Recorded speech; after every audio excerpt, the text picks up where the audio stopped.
kids make sure of that. I think we have a quorum now. Dawn, could you do the roll call, please? Of course. I also just want to remind folks that we are live streaming and recording this meeting, and both of those have already started. Phil DeFranzo. Timothy Hodges. Here. Catherine McKinnon. Here. Commissioner Mascara-Bruno. Here. Chelsea Rops. Lisa Tupper Bates. Greg Ugalde. Greg, I saw you say here, but Here. I didn't hear you. Here. Sorry. Okay, great. And let me go back. I think Lisa Tupper Bates, you have joined us as well. Yes. Great. Thank you. We do have a quorum in attendance for the meeting. Thank you, Dawn.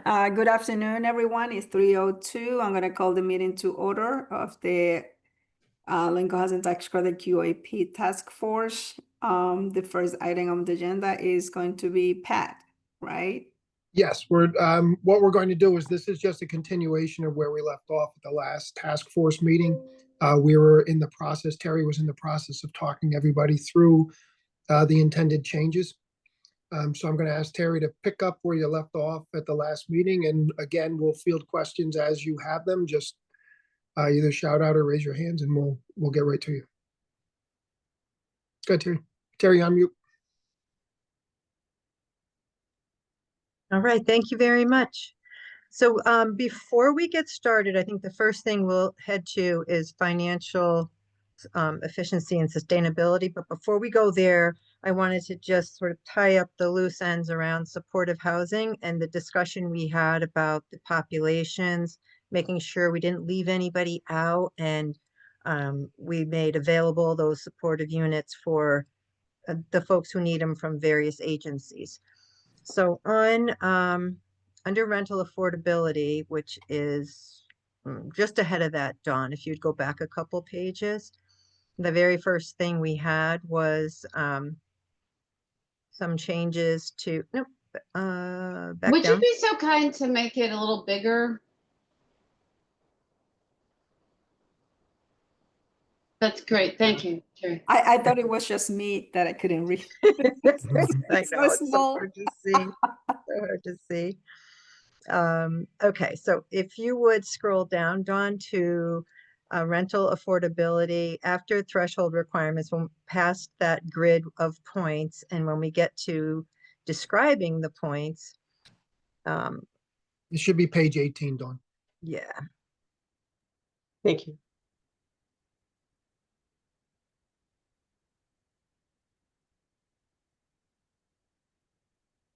Okay, right there. So we had previously had DDS referral for 10% or more CAN referral or 10% or more DDS referral. So we're proposing to strike that DDS language and instead have the second item be any state agency, and the language would read something like any program run by a state agency directly or indirectly is eligible for points in this category. So that would be opening it up to any state agency and their various programs. In the guideline, we will describe some that we know, but of course leave it open to others that might be created. And so that would include the DCF families, CHES if it's an option, DDS, autism spectrum, any of the special needs populations. The VA could come in this way too. The guideline, I think last week, some folks might have been interested in looking at the guideline. We are in the process of revising it to match the QAP and to widen the eligibility. So while it's in draft form, we don't have it to share yet. It is in its current form for last QAP published on our website, but the new one, as soon as it's completed or, as close to completed as we can get, we will share that with you as well. Yeah, I think that in that way we don't eliminate and provide the opportunity, but it's all programs approved by any state agencies, and we don't have to list all of them, and then we're gonna leave one, like we didn't have the A11, and the A11 they use So in that way, we Right. do a comprehensive still within the state approved agencies. Perfect. Okay. And Terry, before you move on, does anybody have any questions or comments about that? The only thing I wanted to flag, Pat, and I don't want to go down too deep a rabbit hole on this, but not everyone, in fact, a small minority of people exiting homelessness needs supportive housing, right? Mhm. It's an important resource, but it's not necessary for everyone. What we're not offering here, and might be interesting to think about, would be if they were willing to set aside some of the affordable units just for people exiting homelessness, right? So for a family exiting homelessness, they probably don't need supportive housing as such, but they need is affordable housing. So it would be interesting to contemplate whether that could be another way to get points. I'm very concerned that there just aren't going to be a lot of vouchers available in the next few years if what we're hearing about from HUD is, plays out, right? And so it might just be interesting to open the door to that, giving points to developers who are going to have some deeply affordable units as part of the project and who agree to set some of those aside for people exiting homelessness. Great point, Lisa. I think that you're right.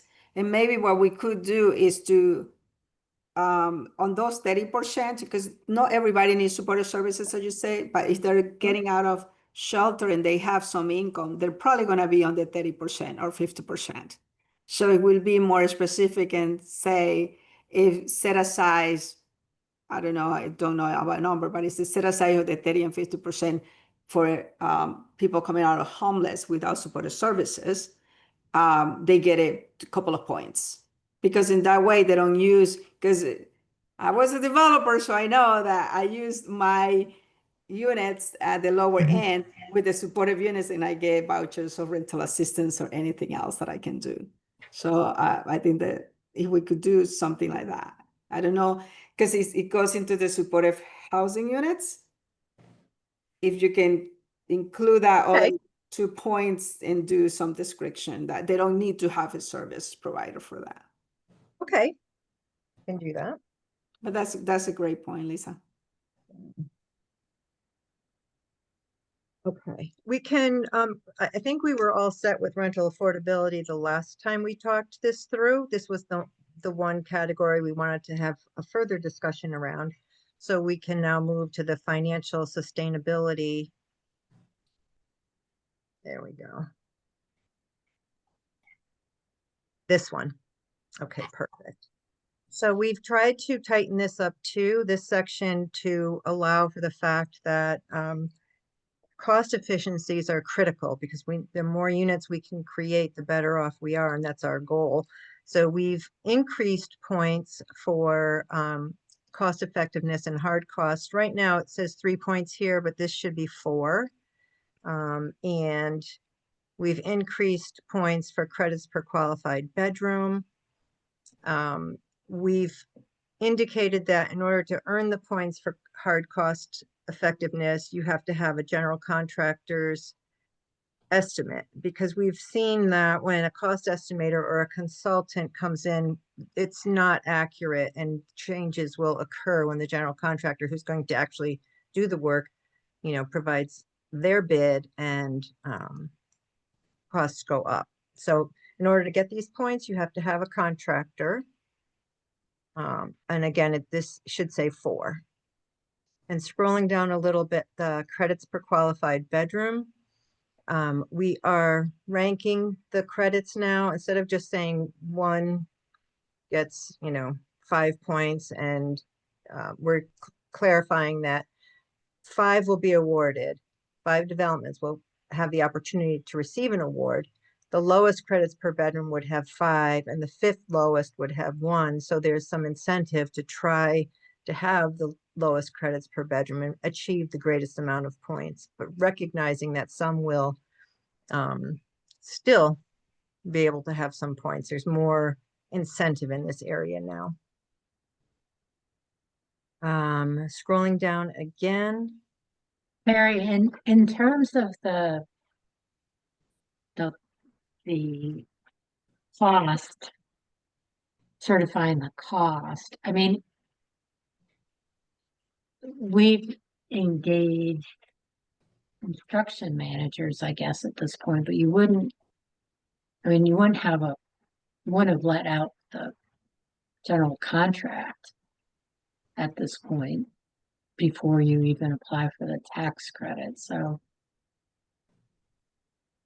I mean, I think there's always going to be some squishiness and whatever cost estimate that is done at this point, but I'm When not you, quite sure so when you what. have 90% drawings, you're talking about when you have 90% drawings, Kathy? Do you Yeah, still have a cost estimator do it? You're not doing the procurement for, or the bidding out for your general contractor? yeah, we don't usually, we've gone through a construction manager process. Um, but we wouldn't sign a general contract But so Kathy, for the at this application, point. right? So because you have 90% drawings, Yeah, you could procure a not signed contract for another. Do they hold for 6 months or not? That's the issue. yeah, well, that depends, yeah. Because Depends on what things around. we're trying to do here is that when you come in, we have real numbers, because the construction manager Right, can assume any numbers, but it's not real numbers. yeah, We yeah, have to but go I mean, back and forth. 90% drawings aren't 100% drawings, and I don't know, sometimes, yeah, I mean, we've hired cost estimators, and it's like, well, what's your budget? Yeah. So they give you the whatever. But I think what And it's like, well, yeah, I'm not going to tell you. Tell me how much it's going to cost. So we had a couple of developers that have come in with the contractors and they're ready to yeah, proceed. So in trying to speed up the process, right? So yeah, where is that balance? yeah. I guess. I mean, it's sort of hard to say you're ready to proceed when you don't even have the 9% allocation. Are you really ready to proceed? Um, but I get the point. I guess I'm sorry. I was just sort of trying to think about how that would all work for people, and will it really achieve what you're trying to get at? I know what you're trying to get at. You want to limit as much uncertainty and risk, right? So, but I'm not sure We don't that want to everybody keep would have chasing it. gaps. We've past couple of years, we've chased gaps after we've given Yeah, awards, and we're trying to yeah, the best we can to get the awards, get them deployed, right. get them Yeah, in service, right? So yeah. No, I completely understand what you're trying to do. I'm just, you know, whether or not you'd have a general contract signed at that point. I mean, the general contract has to be approved by DOH and CHFA, and um, I mean, you wouldn't do any of that, right? Before you even submit the 9% credit. So, The what? I mean, I guess you'd have pardon? I didn't hear the first piece of. I mean, you wouldn't have a general contract signed, right? You might have a bid, but the general contract between the developer and the contractor all has to get approved by. I don't know that we would need a signed GC contract, Okay, but if it's fully bid, yeah, okay, we'll have a okay, lot more accuracy in the cost that we have. okay, all We're right, gonna we'll hear from developers if this is untenable. okay, yeah, all righty. Okay. So thank you for that, Kathy. Moving down, Dawn, to the next couple of items are really cleanups in the language, and then we're adding a point for each to incentivize greater cost efficiencies. And you'll see we removed the 1 point for 90% drawings. This section for this section, Dawn, that you're on, that we had for sustainable design measures. we've tightened up a little bit so that we're reducing it by 4 points. This is recognizing that there's not a lot of funding anymore for sustainable design measures. And at the same time, we're looking for cost efficiencies and not trying to drive up costs for developers who are doing sustainable design. So tiers have just been kind of collapsed a little bit. So you can see we've lost 4 points there. So we went from 13 to 9. Yeah, this was formerly one of our largest points categories. And while we are very seriously committed to sustainable design, we are even more committed to cost efficiencies and the development of more units if we can get them. So we really don't want to try to, we looked at this to see where are we driving costs in these deals and where could we maybe mitigate that a little bit. So that was part of this exercise. I want to thank you for that. This is a really hard area of trade-off, but it's just really important because we've got to squeeze as many units as we can out of existing resources. There's no choice. So I appreciate what you've said, and I can't imagine there's anyone here who wouldn't rather see greener and more sustainable development whenever possible, but we do know that it's simply more expensive. Right. Also, Thank you, Lisa. I'm scrolling down a little bit, Dawn. We have an increase in costs for cost effectiveness intermediary costs, which is really soft costs. And we previously used to give 2 points to each of the top 2 developments. And instead, we're giving 4 points in total and then in increments for the top 4 developments. So your lowest percentage will have the 4 points. The 4th lowest percentage has 1 point. Again, we're trying to encourage people to have realistic soft cost expenses at the lowest level possible.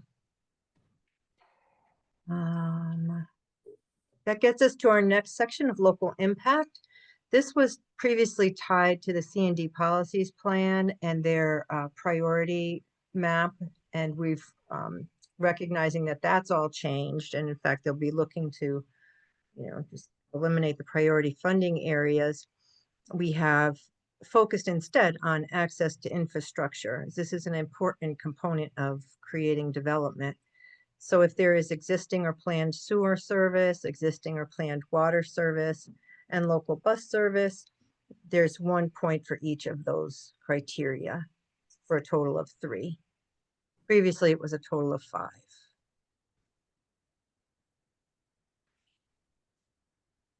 Transit-oriented development is essentially the same.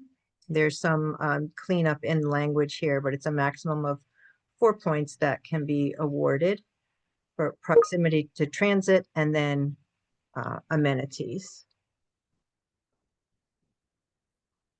We've taken out the points for family developments. There was an additional point there because we have family incentives in other areas, and we're also concerned about the elderly population. And signed resident participation agreements are actually already a threshold requirement, so that's removed as well. Now, with historic place, adaptive reuse, or brownfield development, each of these items considered separately could be awarded 2 points. And if they happen to have all 3, they could theoretically have 6 points. I think that 3 points on the bottom should be crossed out. it is. Yeah, it is. I couldn't see it. Okay. Okay. And then, thanks, Dawn. Thanks, Dawn. All right. Then, as we scroll down. So let's go go back ahead. again. Sorry, I was Sure. too fast. So Sorry. you gave 2 points for proposed development that include funding associated with the above renovation or remediation. So they get 2 points is they go to brownfield and brownfield gifting. Yes. Yeah.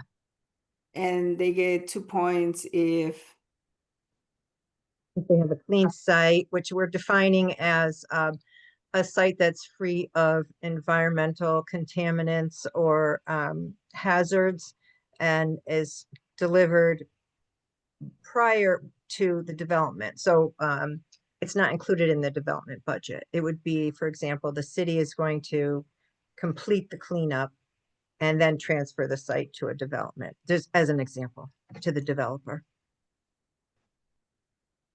And then points will be awarded for proposed developments that include the state or federal historic tax credit commitments. Yeah, so if I get points, 2 points for, because I have resources from brownfield and I get it also clean up, I get the 4 points. Correct. You wouldn't, would you need both? You wouldn't need both. If you're getting a clean site, you wouldn't need where would you get brownfield money for? So if I get brownfield money for the project, right? Is a timing issue, like if I clean it up, I put it in the development and then I also have my site. I got last year brownfield money and I clean it up. Do I get the 4 points or I get only 2 points? Should only get 2 because the brownfield is for you to clean it up. The 2 points for the clean site is if it's delivered by a municipality or another governmental jurisdiction. So that's when you acquire the property, it's delivered to you clean from a municipality. And the top one is if you bring in the brownfield remediation money to do the work yourself. Well, let's say it's SIF funds. All right, and you're doing some infrastructure that SIF is covering, then you could theoretically have 4 points. If you could, sure. Mhm. Brownfield, you wouldn't. Okay. Oh, And then the last one is, oh, you already went over that. yeah. Yeah, that last one's pretty straightforward with the historic tax credits. And then Dawn, if you would scroll down a little bit more to the concerted community revitalization plans. We're giving that 1 point is same as the QCT, so it's a 1-for-1. Generally, the QCT should come with a concerted community revitalization plan or an affordable housing plan. And we kept the language the same as it was for all the various means of securing an affordable housing plan, whether it was through the state municipality or other recognized entity or group that has no principal involved in setting that plan with the town, but that actually does have the plan. Scrolling down some more, Dawn. Okay, I think this we talked about before, the housing Yeah. location and need, so we don't need to really go over that. And then we'll go down to qualifications and experience. Okay, so this we also left the first piece intact with the experience of the sponsor applicant being able to achieve a maximum of 5 points for the experience they have in projects. But if you scroll down a little bit more, Dawn, the changes occur a little bit later where we have a new points category for the developer's LIHTC program performance. So if this is really for developers who have already achieved a 9% award in a prior year, and if they had achieved their initial closing within 9 months of the award, they would have 2 points. Within 12 months of the award, their closing occurs, they have 1 point. If their final cost certification is within plus or minus 5% of their budget, and we don't have a lot of gaps or change orders, they have 2 points. And if it's within 10% plus or minus of the proposed development budget, it's 1 point. So by doing this, we're looking to achieve, again, efficiencies so that developers come in and they're serious about the application that they submit. That is what they're going to come in on time and on budget and have it done expeditiously. I would lower the 9 to 6 and the 12 to 9 because you're still given a year and you're given points. So don't give it any points because a year to wait for a year to do a project that you got tax credits.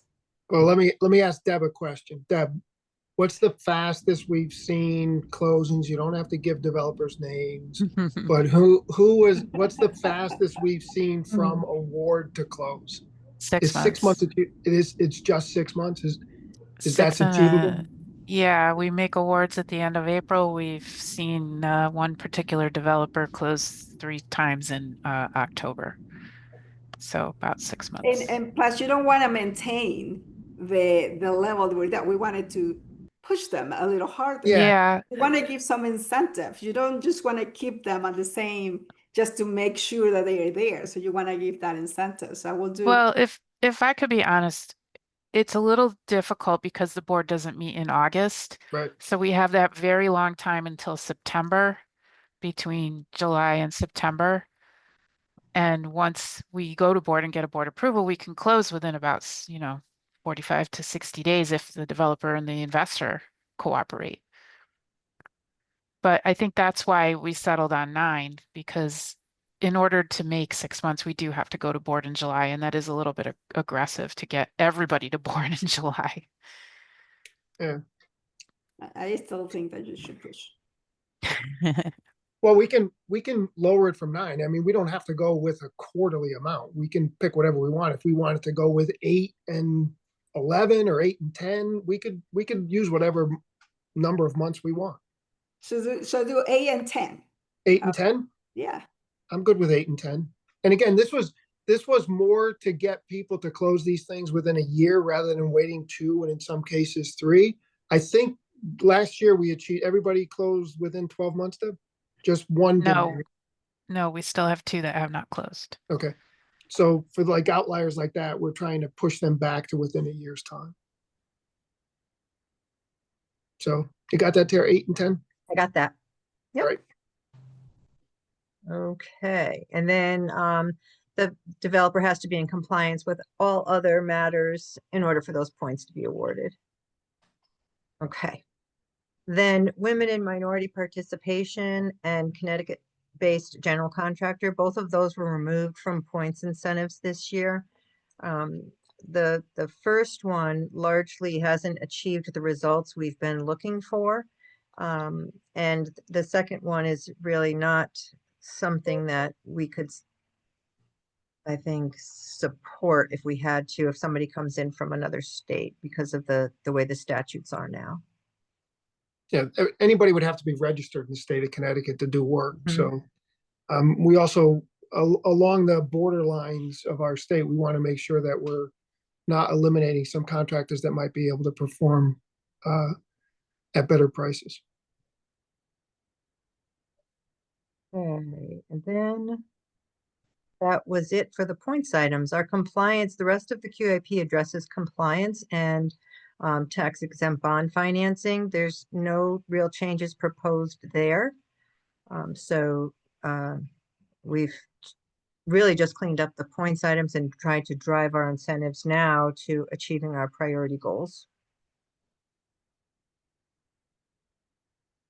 Were there any other questions? I'll make the couple of changes that were suggested, and we can make sure we have this prepared for the board. I don't think we need to go to mortgage committee, but it would go to the board next, and then we would. Yeah, it goes to board next week for to publish for public comment. Terry, were there anything in the exhibits that we need to go over? I don't That was think just cleanup, right? Yeah, it was just cleanup to match the language in the QAP body. Yeah. Just one clarifying question, up above where there were points for proximity to a bus line, and that section preceded the transit-oriented development point section. Do we essentially give the opportunity to win points in 2 sections for proximity to a bus line? One is mass transit. Yeah. So the TOD is mass Okay, transit. so that doesn't. So we used to give points for proximity to mass transit and bus in the local impact, And then we gave points for TOD, which were in the TOD section again for mass transit. So that's why we took that out of the local impact. So now they can only get those points once. Thank you. Okay. So that's all from your side, Terry? That's it. Yes. Any comments or questions from the members? I do have a question. So when we look through this, I think this is tremendous, and there's a lot of balancing going on and some real good thought process. If we looked at two issues in they're kind of interesting, is they work together. When existing developers and builders are high performance people, what are they going to look at this and say? And then do we also think it will work to encourage additional involvement? If we lay those two questions over, what are we going to hear? Because, you know, as I look at this, I could see some of our best performers love to tighten things up and really make it even harder, because they're the only ones that can do that. So it's like a preemptive strike. So it could work against where we think we're going with this. But I like the looks of this. I'm just curious if we have to anticipate where those two questions come out. Yeah, I don't think this is exclusive of anybody. I mean, except if you've had, you know, the points that we have for previous performance, but we've never, so we inserted those because, Greg, we've never had anything that motivated somebody to really perform at a speed and close to budget.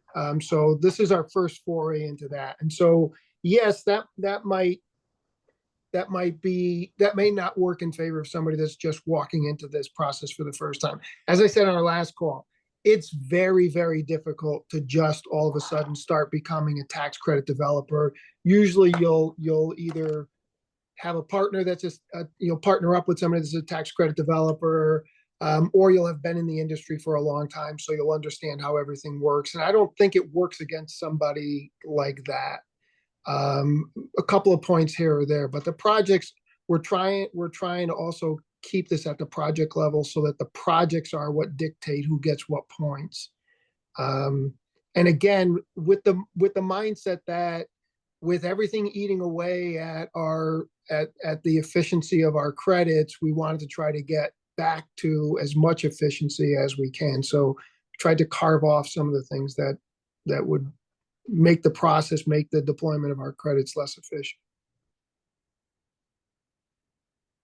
This is one more follow-up. So Yep. One of the things that we had just thrown out there, and it might be, and I don't think it's for this round, but looking at some type of educational incentive or training incentive, perhaps it could even involve, which already exists, of getting, like you're talking about, the more experienced developers working with some of the newer ones, but just create incentives that they could maybe even certainly level a playing field, but maybe even gain some ground in order to encourage new people getting involved. I just see there's so great a need for housing in so many of these specialized areas that we have to encourage some new blood to get involved in this, because the guys are doing a great job to do it, but I don't think it's enough. Right. Yeah, and we've seen a lot of the younger, newer developers breaking teeth in the 4% round. It's a little That's bit, the there's other a thing, lot right? more flexibility there. So Yeah. we work with them a lot more. It's not it's not a draconian. It's got, the application has to be in on this date, and you're getting scored on all these points. We can work with them and we can change rent levels and things like that in the 4%. So we've actually seen a splinter group from Dakota, who's a big developer, who's starting to work in the field, a younger group. And then we've also seen a small splinter group from Wynn that's also started to do some development. So we are starting to see the next generation coming in behind. Yeah, legacy Right, yeah, Yeah, I like the concept of some form of education. I have to say, I don't like the concept of that coming at the expense of the 9% round, so there might be something that we can do. And I also know that the commissioner is starting to offer some education through Grow America for some of our nonprofit developers and other developers that may want to take part. So that education is being offered. Again, the 9% are so precious. I wouldn't want to see a dollar of tax credits going to education rather than units. So Yeah, Yeah. great. And we talked about before about the 9% usually gets like 6 to at this time with the 8 projects or 9 projects because we forward committed credits. But the majority of the projects that we're doing is on the 4%, which are more flexible also for people to get Right. into the programs. And then the department also have resources that we open it up now for developers that don't want to get into the tax credit because it's too complicated, but still are doing development besides the Build for CT. We can just work directly also with developers to do to provide more affordability into some developments, and that is also a way to enter into the affordable housing and be less complicated in the syndication piece. Good. we can keep the conversation going, Greg. And if there's ideas that you have or anybody from your industry that have as to how we might work together to expand that contractor base, we'd be happy to do it. You know, and I have to say that with the work that's been done since those letters that we've received even a couple years ago and so on, this is a great workout of some of those issues. And I think that we're going to see that reflected. I think there's been a lot of thought and time that's gone into creating this. Yeah, and we receive, I mean, we work together with some of the legislators, those letters that you were talking about, and how we can come up to this now. So they have been engaged from the beginning, as we said previously, and we are in a better place, I think. All right, so if there is no more questions, can I have a motion to approve the minutes of the QAP task force for May 14, 2025? Second, Any comments or questions? All those in favor, raise your hand. Any opposed? Motion carries. Can I have a motion to adjourn the meeting? Just quickly, do we usually vote to endorse this to the board? Is that a vote that we usually make here? I thought we did That's sort of Like my a recollection. a recommendation, right, to the board? Because I think it's going to be important. Is Rob here? Was here. Yeah, we can do that. We don't have a resolution prepared, but No, just I that, thought that was- we recommend approval to the board. yes. Yeah, it wasn't a Okay. resolution per se, but just an endorsement that, yes, it's okay for us to bring it to the board. I took Well, it and to that we mean- endorse it, Yeah. right? That the task force has reviewed this and endorses this as we'd like to see it move forward. Second, So Lisa, you made the motion and Greg, you seconded. Any comments or questions? All those in favor say yes. yay. Yay. Any opposed? This is Dawn. Can I just confirm, Phil, are you on the phone? I just want to make sure I know who Yes. that number. Okay, great. Thank you so much. Yes, that's me. Yeah. Appreciate it. So you got everybody, I mean, any opposed? If we hear none, then. Okay, so motion carries. Rob, you can do the resolution that we approve the motion to bring this to the board. Now, can I have a motion to adjourn the meeting? Moved.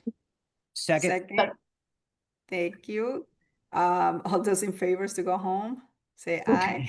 Night. Aye. Thank you, Terry. Okay. Thank you, Pat. Thank you, Thank you. everyone. Everybody, this was great. so Thank much. you. Bye-bye. Bye-bye. Bye.